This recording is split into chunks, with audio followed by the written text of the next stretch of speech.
All right, ladies and gentlemen, as expected, things have begun to heat up even more with the Krafton situation regarding Subnautica 2, and now we apparently have a leaked document that is being spread around online right now that Krafton has been forced to admit is actually a real document. And people are wondering, well, what does this document really mean? Like, does this support Krafton and what they're saying about the former executives that they fired, or does this support the executives and them saying that the game is ready for early access and that Krafton is purposely delaying it in order to not pay out on $250 million? To be honest with you, this little document that we're about to go over can support either or person's argument. So we are left with the same level of confusion that we had before, but let it be known the lawsuit is happening. Krafton is indeed trying to fight back, and this entire thing is a massive mess. So the headline from Insider Gaming says Krafton confirms the leaked Subnautica 2 dev document. The drama surrounding Subnautica 2's development and its publisher Krafton continues to get more interesting by the day. Not only has the game been delayed and the Fire leadership are now suing the publisher, but an internal developer document for the game has been made public, and it first appeared on an official Subnautica 2 subreddit and showed the state of the game's development for a May 2025 milestone update.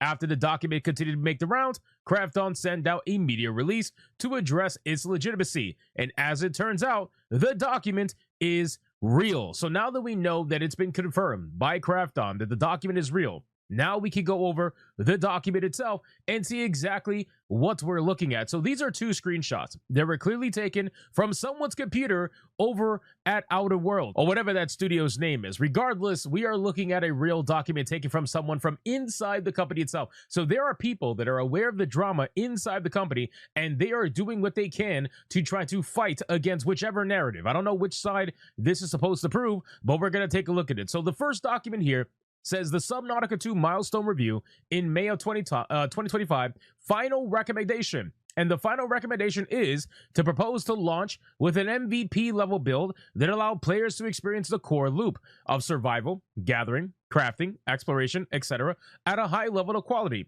The current version of Subnautica 2 is expected to deliver a certain level of performance based on its existing fandom, but it's deemed to lack the level of polish and market impact required to drive IP growth and expansion. To develop Subnautica 2 into Krafton's global franchise IP, it is recommended to enhance the content volume and level of polish before launching so that it can appeal to a broader market from the EA release stage. Okay, so what this is basically saying, in my opinion, is that they had a certain level of game that was available and able to be played that would have been just fine for an early access game for current Subnautica fans. Basically, people that are already used to the franchise having a certain level of content within the early access phase. They're basically saying that fans of Subnautica 1 would have been just perfectly fine and happy with the current version of Subnautica 2. However, they have also recommended that based on the fact that this is only really going to make current fans happy and it's not really going to allow them to grow the brand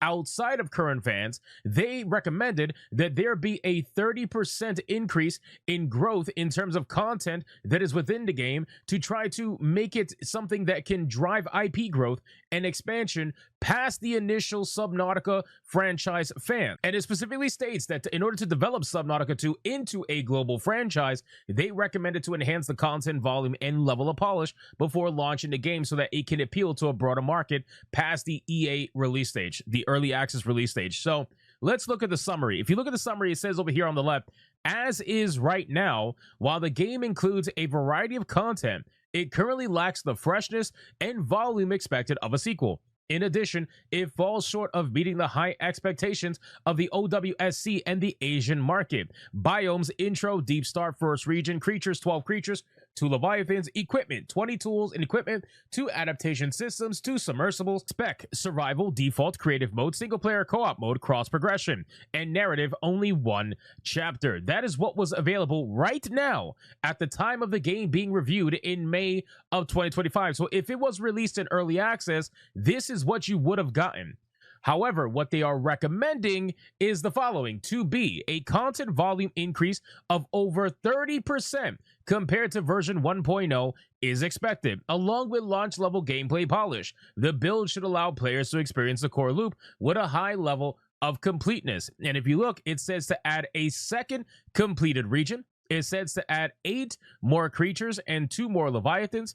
It says to add 5 biomods into the equipment and progression, mining and automation, and a farming system in that as well. It also says to approximately add 16 hours of core gameplay, approximately 30 hours of sandbox gameplay, and an online account integration. And then it says to add not just the first chapter, but the second and the third chapter as well, with a total of 10 chapters are planned for development based on the 1.0 version.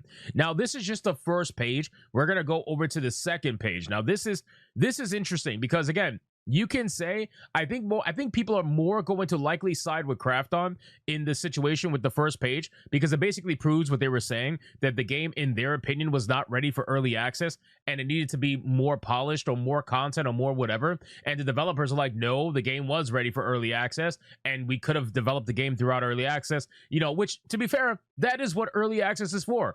Early access is for you to get the core gameplay loop of whatever game is being put on early access, and then you develop the game based on player feedback over time. That's what early access is for. However, it seems like they were going more for a nearly completed game before early access, which I guess, but like that kind of defeats the purpose of early access. You might as well just delay the game completely, skip early access, and go straight to an immediate launch. But anyway, let's go to the second page. It says the game's content volume has been scaled down compared to the initial EA spec target, making it necessary to reassess the feasibility of the planned launch.